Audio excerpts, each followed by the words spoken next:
औज़ुबिल्लाहिमिनश्शैतानिर्रजीम बिस्मिल्लाहिर्रहमानिर्रहीम। प्यारे भाइयों और बहनों, सैयद अख्तर अली शाह की खिदमत में हाज़िर है। सलाम कबूल करें। अल्लाह ताला आपके वालदैन का साया आपके सरों पर सदा सलामत रखे। जिनके वालदैन फौत हो चुके हैं, अल्लाह ताला उनको जन्नतुल फरदौस में आला मकाम अता करे। तो आपको, आपके बच्चों को, बीवी बच्चों को, आपके बहन भाइयों को लंबी सेहत तंदुरुस्ती वाली ज़िंदगी अता करे, आपके कारोबार को वसी तर वसी करे। तो क्या हाल चाल है मेरे भाइयों और बहनों का। तो भाइयों और बहनों, मैं आपके प्यार की वजह से ही चल रहा हूँ, आपके प्यार की वजह से ये आता हूँ। मैं किसी के ख़िलाफ़ वीडियो नहीं बनाता, मैं किसी का दिल नहीं दुखाता, क्योंकि मैं ये नहीं चाहता कि मैं किसी के ख़िलाफ़ बनाऊँ, किसी का दिल दुखाऊँ। जब मैंने ये वादा किया है कि मैंने सिर्फ़ और सिर्फ हक बात करनी है, मैं गलत नहीं बोलना, सच बोलना है, झूठ नहीं बोलना। तो आज मैं जो है ना वो आपकी खिदमत में एक वाक़या पेश करने लगा हूँ कि अपने परनाना का वाक़या। वो जिन्होंने वो शजरा जो लिखा था ना, वो उनका वाक़या पे जो आपके गोश गुजार करने लगा हूँ। तो मेरे परनाना जो है ना वो बहुत इल्म जानते थे, इसीलिए उन्होंने शजरा उस वक़्त कलम दुआ से लिखा था। हर रंग का जो है ना वो स्याही उन्होंने इस्तेमाल की थी, हर रंग की स्याही इस्तेमाल की थी, और हाथ से पता नहीं कितनी देर उनको लगी होगी ये लिखने में। उनसे भी पहले जो शजरा उनके पास था, ये उन्होंने उसकी नकल की थी। तो उसके बाद मैंने ये नकल किया उनकी, क्योंकि वो जो शजरा मेरे उनके उनके हाथ का लिखा था ना, वो ज़ईफ़ हो चुका था। वो हाथ लगाने से ऐसे टूट रहा था, कागज़ बहुत और बहुत बूढ़ा हो चुका था। तो इस तरह वो बहुत इल्म और जानते थे, वो नूरी इल्म करते थे। तो जब उनके पास कोई आता था, वो दूर पहले ही उसके आने से पहले ही उनको पता चल जाता था। तो उनका नाम सैयद फरजंद अली शाह था। तो लोग सारे बाबा फरजंद कहते थे। तो एक बार जो है ना उनके गांव में एक तमाशा दिखाने वाला आ गया। तो उसने क्या किया, उस वक्त तो तमाशा दिखाने वाले जो होते हैं ना, वो ढाइया जानते हैं, ढाइया इल्म पढ़ते हैं। तो जो चाहे वो 2.5 मिनट 2.5 घंटे में वो करते हैं। तो उसने क्या किया, अपने साथ उसका एक छोटा भाई था, तो उसने लोगों को तमाशा दिखाने के लिए जो है ना वो उसके टुकड़े टुकड़े कर दिए। जो टुकड़े टुकड़े कर दिए, तो मेरे परनाना जो है ना वो भी तमाशा देख रहे थे। उन्होंने आंख बचा के ना एक बोटी उसकी जो दिल की है ना वो पकड़ ली, अपने इलम से वो निकाल ली। अब वो जब जोड़े तो वो जुड़े ना, काफ़ी देर गुजरने के बाद वो कहने लगा, यहाँ पर कोई इल्म वाला ज़रूर है, इल्म वाला इंसान बंदा ज़रूर है, जिसकी वजह से ये मेरा जुड़ नहीं रहा। तो वो इस तरह करते करते लोगों ने कहा कि यहाँ पर बाबा फरजंद है। तो वो आप मेरे नाना की खिदमत में हाज़िर हुआ और कहने लगा, सरकार के ये मुझे वापस कर दें जो भी आपने वहाँ से पकड़ा था। तो आपने, मेरे नाना ने फरमाया कि पहले वादा करो कि आइंदा से तुम ये काम नहीं करोगे, कभी उसके टुकड़े टुकड़े नहीं करोगे। ये बात इस्लाम के ख़िलाफ़ है, तुम ये नहीं करोगे। मेरे साथ वादा करते हो तो मैं तुमको ये वापस कर देता हूँ, अगर नहीं वादा करते तो फिर मैं नहीं उसको वापस करूँगा, वो ऐसे ही रहे। तो वो रोने लगा, ज़ारो कतार रोने लगा और पाँव में गिर गया। पाँव में गिरकर उसने वादा किया, मेरे नाना ने उसकी नकीरें निकलवा कर पक्का वादा लिया। तो फिर उसको वो टुकड़ा वापस किया। तो उसने ले जाकर जोड़ा, रखा और जोड़कर उसको दोबारा असली हालत में किया।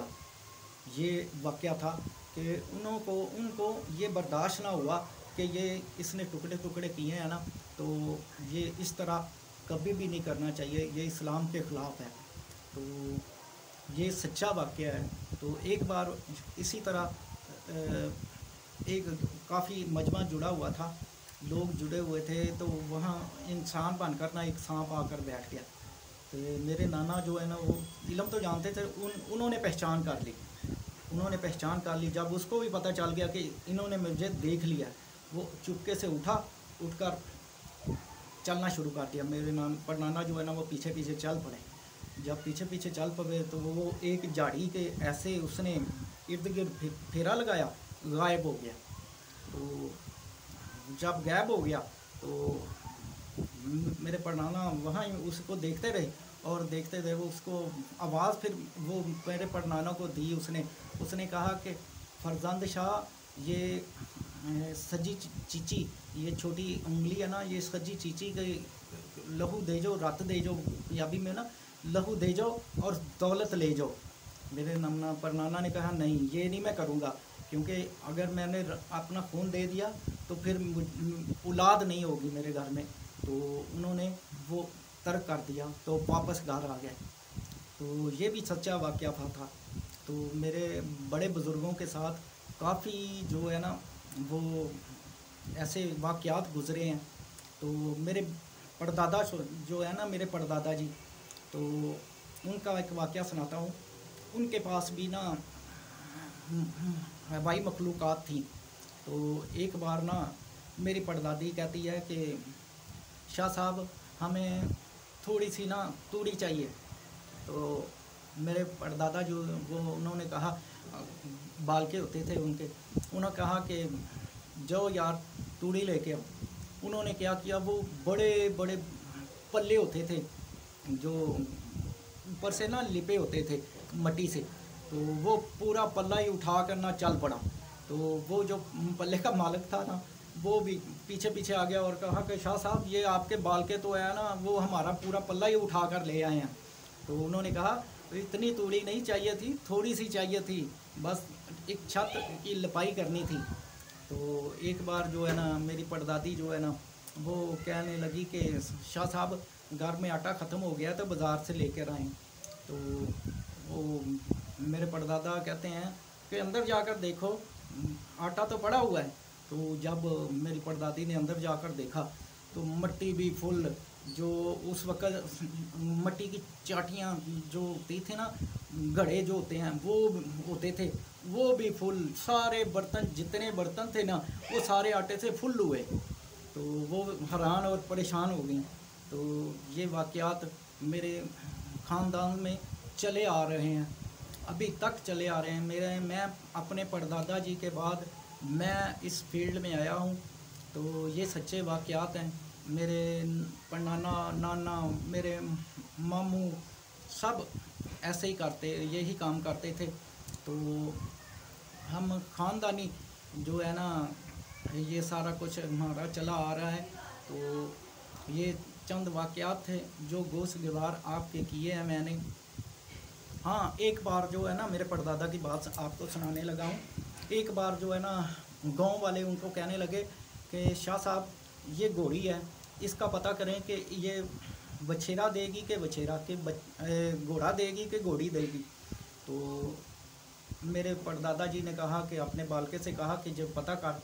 उसने कहा, ये नहीं ना पता होता कि पीर फ़कीर इस काम के लिए ये शर्त तो लगा देते हैं कि वो अपना क्या कुछ खो बैठता है इसमें।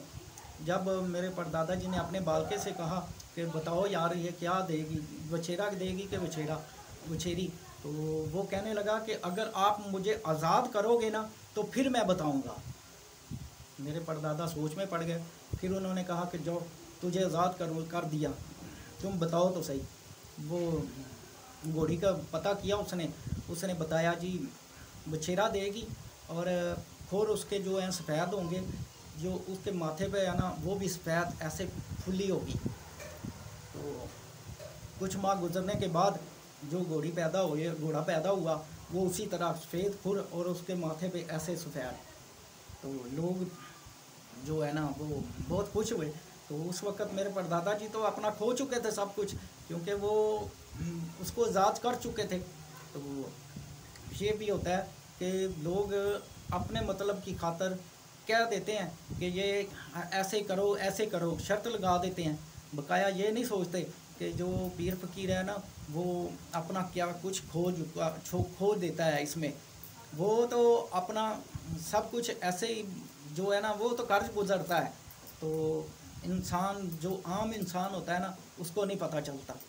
तो इस तरह के वाक़यात जो हैं मेरे ख़ानदान के साथ काफ़ी हुए हैं। तो ये जो मैं चंद आपके साथ जो शेयर किए हैं, तो फिर नई वीडियो के साथ दोबारा हाज़िर होंगे। तब तक के लिए सैयद अख्तर अली शाह को इजाज़त दें। अल्लाह हाफ़िज़।